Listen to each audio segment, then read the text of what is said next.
नमस्कार दोस्तों, स्वागत है आपका आपके अपने YouTube channel exam Guru tips and tricks में। दोस्तों आज हम रेलवे ग्रुप डी परीक्षा रीजनिंग के लिए प्रैक्टिस सेट नंबर 24 करने वाले हैं।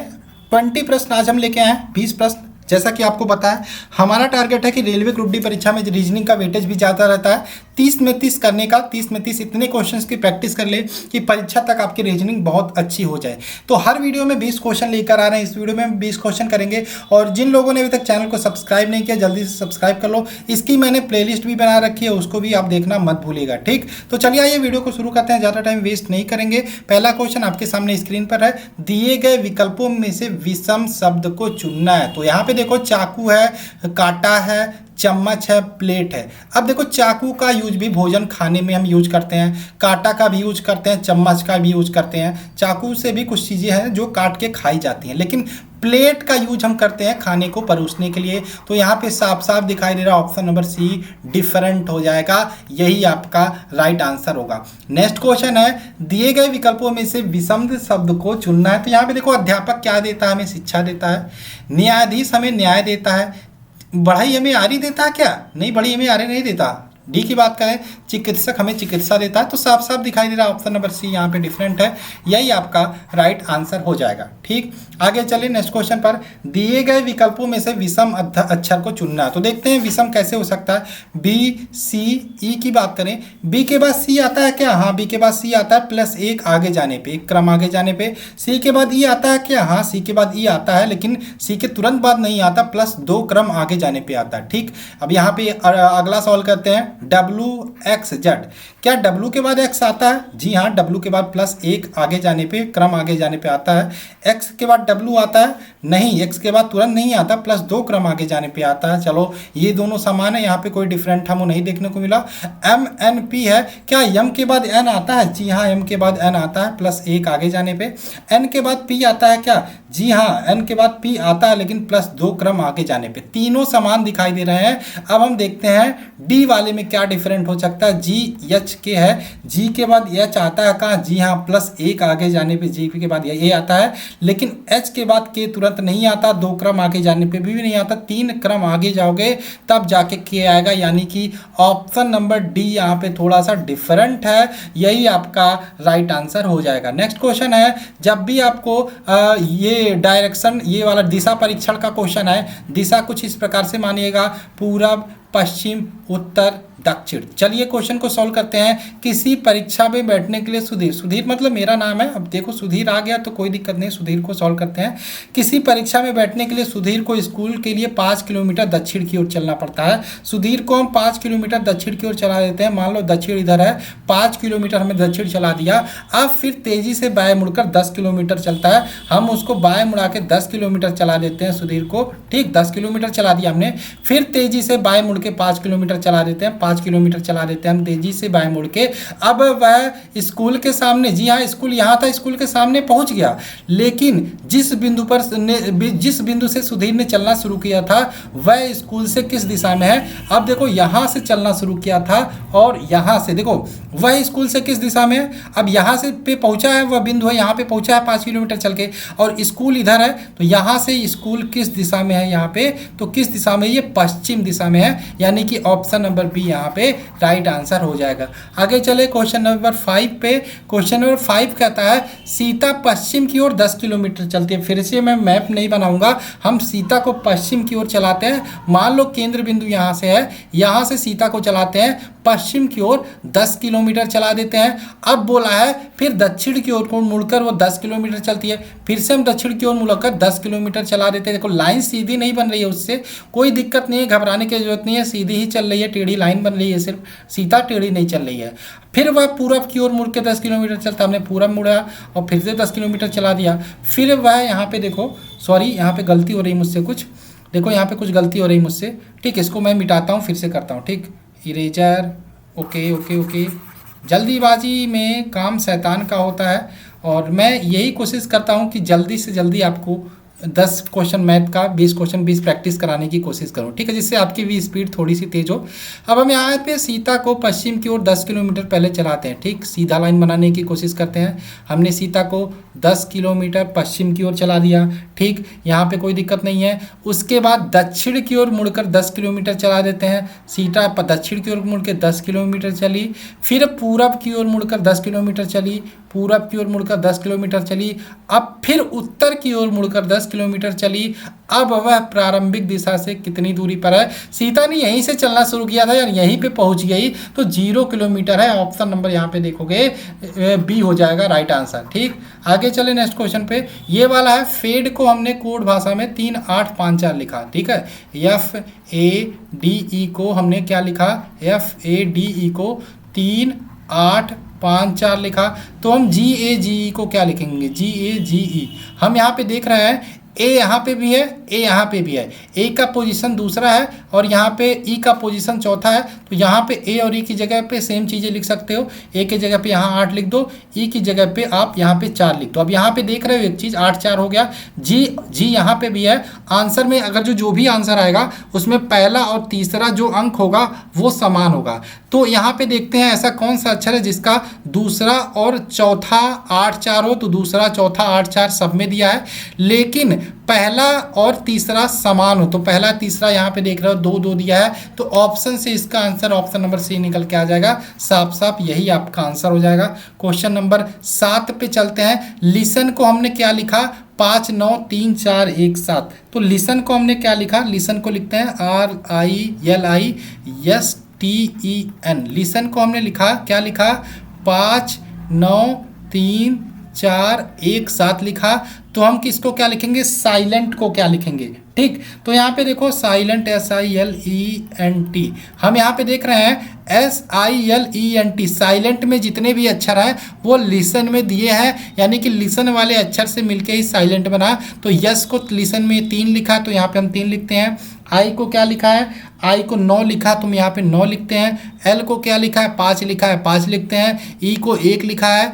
एन को क्या लिखा है? 7 लिखा है। टी की बात करें 4 लिखा है, यानी कि 39 51 74। देखो कहीं पे आंसर दिख रहा है 39 51 74। जी हाँ, ऑप्शन नंबर सी में दिख रहा है, यही आपका राइट आंसर होगा, ठीक। आगे चलते हैं। एक विशिष्ट कोड भाषा में फ़ोन को हमने ये लिखा, ठीक है। फ़ोन को हमने क्या लिखा? PHONE। फ़ोन को हमने लिखा QJRRJ लिखा। तो पी के बाद क्यू, पी को हमने क्यू लिखा, लेकिन पी के बाद क्यू आता है। हाँ, पी के तुरंत बाद क्यू आता है, यानी कि +1 क्रम आगे जाने पे क्यू आता है।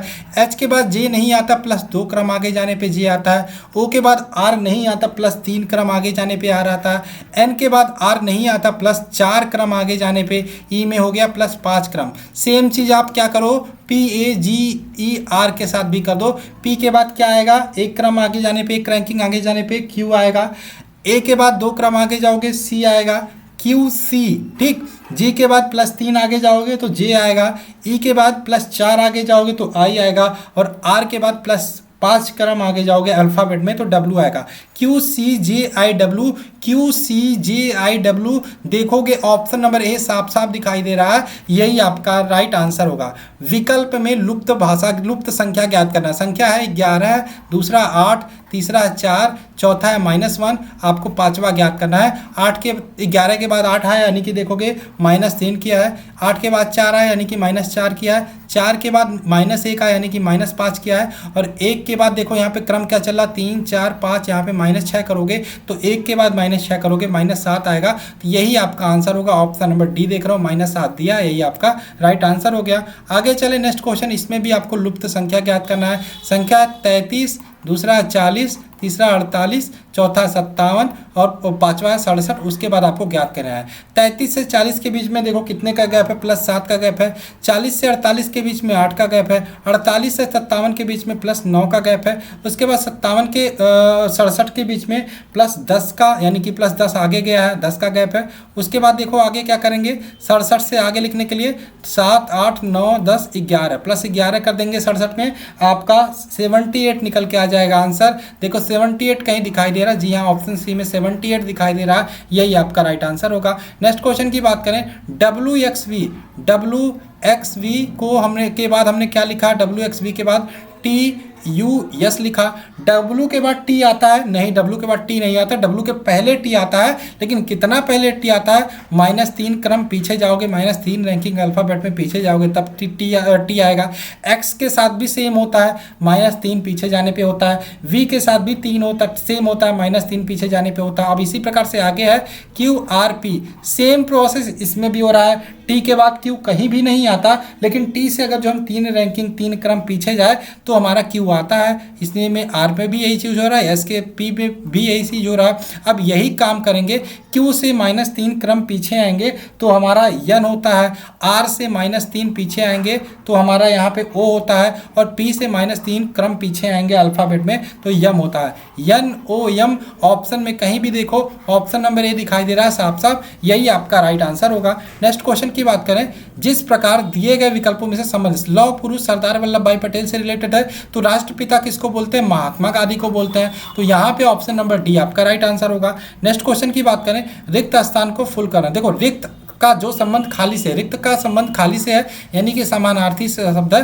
अकाल का वही संबंध किससे हो जाएगा, अकाल का अल्पता से हो जाएगा। अकाल मतलब कमी खत्म हो गया, अल्पता मतलब भी सेम चीज आपका निकल के आता है, तो अल्पता इसका राइट आंसर हो जाएगा। ठीक, आगे चले, यहाँ पे देखो 8 का संबंध यहाँ पे 63 से किया है।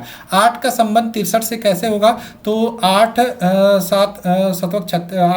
का संबंध 63 से कैसे होगा, 9 7 63 होता है। ठीक है, तो अगर जो हम 8 को इस प्रकार से लिखे, 8 + 1 9 हो गया, उसके बाद यहाँ पे 8 + 1 9 हो गया, और 8 - 1 यानी कि 7 हो गया। 9 × 7 करेंगे 63, ये हो गया, आंसर आ गया। ठीक है, इसी प्रकार से 9 को लिख को देखते हैं, देखो कहीं से आंसर मिलता है कि नहीं। 9 को लिखा हमने 9 + 1 यानी कि 10, और 9 को लिखा हमने 9 - 1 यानी कि 8, 10 8 80 यानी कि 80। देखो ऑप्शन नंबर ए दिखाई दे रहा है ना, तो यही आपका आंसर हो जाएगा, ऑप्शन नंबर ए। आगे चलें, नेक्स्ट क्वेश्चन की बात करें, रिलेशन निकालना है। जितने ज़्यादा से ज़्यादा प्रश्नों की प्रैक्टिस करोगे उतना जल्दी आप पकड़ना सीखोगे, उतना जल्दी आप एग्जाम में भी करोगे, जितना ज़्यादा से ज़्यादा प्रश्नों की प्रैक्टिस करोगे। इसीलिए मैं बोलता हूँ रीजनिंग के लिए प्रैक्टिस बहुत ज़रूरी है। प्रैक्टिस करना, जितने ज़्यादा प्रैक्टिस करे रहोगे उतने अलग अलग टाइप के प्रश्नों को लगाए रहोगे, और एग्जाम में ये चीज़ आपके लिए हेल्पफुल होगी। ठंडर को हमने क्या लिखा है, ठंडर को लिखा है UHT। अब देखो पकड़ने वाले बच्चे इस क्वेश्चन को पकड़ लिए होंगे कि इस क्वेश्चन में किया क्या है। ठीक, किया क्या है, पकड़ने वाले बच्चे पकड़ लिए होंगे। इसको हम यहाँ पे बांट देते हैं 3 से, 3 का बांट देते हैं। आप देखो N को N लिखा है, U को U लिखा है, T को T यहाँ लिखा है, H को ये लिखा है, सेम काम यहाँ पे भी किया है। ठीक, इसी प्रकार से हम THIEVES को भी लिख देते हैं। 3 हमने बांटा, 3 ये बांटा, E को हमने E के नीचे लिखा, इसी प्रकार से H लिखा, I यहाँ लिखा, IH और T यहाँ लिखा। सेम काम यहाँ पे भी करेंगे, E यहाँ लिखेंगे, S लिखेंगे, V लिखेंगे, यानी कि ISTE और SEW ऑप्शन नंबर सी यहाँ पे राइट आंसर होगा। जितना जल्दी पकड़ोगे उतना जल्दी आंसर दोगे, उतना जल्दी आप पेपर को करोगे, क्वेश्चन आपका एग्जाम में छूटेगा नहीं, वो आपके लिए एडवांटेज रहेगा। IC को हमने 6 लिखा। I की रैंकिंग की बात करें अल्फ़ाबेट में 9 है, C की रैंकिंग की बात करें 3, यानी कि 9 - 3 करेंगे तो 6 लिख देंगे, कोई दिक्कत नहीं। D की रैंकिंग की बात करें आपका 4 है, और P की रैंकिंग की बात करें 16, यानी कि इनका अंतर अगर जो हम लेते हैं 16 4 का अंतर तो 12 निकल के आता है। आंसर दिया, यहाँ पर भी अंतर लिया, यहाँ पे भी अंतर ले लिया, तो अंतर ले लेंगे, हमारा 12 आ जाएगा। ऑप्शन नंबर सी इसका राइट आंसर होगा। ठीक, आगे चले नेक्स्ट क्वेश्चन नंबर 17 पे। प्लस का अर्थ है घटाओ, प्लस का अर्थ है घटाओ, घटाओ का अर्थ गुणा, और यहाँ पे भाग का अर्थ है जमा, और जमा मतलब प्लस, और गुणा का अर्थ है भाग। तो निम्नलिखित समीकरणों को हल करना। समीकरण क्या है, 15 है, 3 है, 10 है, 5 है और 5 है। ठीक, तो यहाँ पे माइनस का अर्थ, घटाव का अर्थ क्या है, घटाव का अर्थ गुणा दिया है तो गुणा कर देंगे। उसके बाद जोड़ का अर्थ क्या दिया है, जोड़ का अर्थ घटाव दिया तो घटाव कर देंगे। गुणा का अर्थ भाग दिया तो हम भाग कर देंगे, और भाग का अर्थ जोड़ दिया तो हम जोड़ कर देंगे। सबसे पहले हम बोर्ड मास रूल की बात करें तो भाग करते हैं, तो 15 × 3 ये हो जाएगा, 15 × 3 माइनस यहाँ पे भाग देंगे तो 2 हो जाएगा, 2 + 5। यहाँ पे देखो 15 × 3 = 45, और -2 और +5 कितना हो जाएगा, 3 हो जाएगा +3, यहाँ पे 48 निकल के आ गया आंसर। ऑप्शन देखो 48 कहीं पे भी आया, ऑप्शन नंबर बी आया। रीजनिंग का मतलब ये होता है कि आपका टाइम खत्म करना, टाइम वेस्ट करना, ठीक। टाइम वेस्ट नहीं होगा, आपका टाइम बचेगा, वो आप कहीं और इम्प्लीमेंट करोगे। निम्नलिखित आरेख को चुनना है, इसमें सही निरूपण करना है। ओलंपिक खेल टेनिस, कुश्ती, लूडो, ठीक है। ओलंपिक खेल एक है, टेनिस, कुश्ती, लूडो अलग है, ठीक है। ये ओलंपिक खेल एक में रहेगा, यहाँ पे कामा नहीं रहेगा, गलत है। तो यहाँ पे देखो ओलंपिक खेल की बात करें, एक बड़ा गेम होता है, उसमें बहुत सारे गेम्स होते हैं, तो ओलंपिक गेम हो गया। ओलंपिक गेम में देखो टेनिस भी होता है, कुश्ती भी होता है, टेनिस भी होता है, कुश्ती भी होता है, लेकिन ओलंपिक खेल में लूडो नहीं होता, तो ये अलग हो जाएगा। देखो कहीं पे भी आंसर दिख रहा है, जी हाँ, ऑप्शन नंबर ए दिखाई दे रहा है, यही आपका राइट आंसर होगा। नेक्स्ट क्वेश्चन की बात करें, निम्नलिखित 4 आकृतियों में से भिन्न आकृति को चुनना है। अब इसमें बहुत ही सिंपल है, माफ़ कीजिएगा दोस्तों, बैकग्राउंड में जो कोई खटपट की आवाज़ आ रही है, तो इस वीडियो को जल्दी से ख़त्म करते हैं। ये मतलब होता है ऐसे, क्या किया जाए, मतलब ठीक है चलो। निम्नलिखित आकृतियों में से भिन्न भिन्न आकृति को चयन करना, ठीक है। इसमें देखो आपका 3 1 2 3 4 एक तरफ है, इसमें भी सेम चीज़ है, इसमें भी सेम चीज़ है, ठीक। लेकिन इसमें देखो ये थोड़ा सा डिफरेंट है, यही आपका राइट ऑप्शन नंबर डी यहाँ पे साफ साफ दिखाई दे रहा है, ठीक। डी आपका राइट आंसर होगा यहाँ पे। आगे चले नेक्स्ट क्वेश्चन की बात करें, यहाँ पे देखेंगे आपका यहाँ पे त्रिभुज है और ये आपका रेक्टेंगल है, ठीक। यहाँ पे रेक्टेंगल है, लेकिन यहाँ पे एक सिरा निकला है, तो इसमें भी एक सिरा निकला है। लेकिन यहाँ पे बात करें त्रिभुज है, इसमें तीनों सिरे निकले हैं, तो जो आपका ये बनेगा उसमें चारों सिरे कहीं ना कहीं से निकले रहेंगे। तो यहाँ पे देखो ऑप्शन नंबर बी दिखाई दे रहा है, तो यही आपका option number B right answer होगा, ठीक। तो आशा आपको वीडियो समझ में होगी, सारे क्वेश्चन अच्छे लगे होंगे, सारे क्वेश्चन वैसे अच्छे भी थे। चलिए मिलते हैं नेक्स्ट वीडियो में। जय हिंद दोस्तों, जय भारत।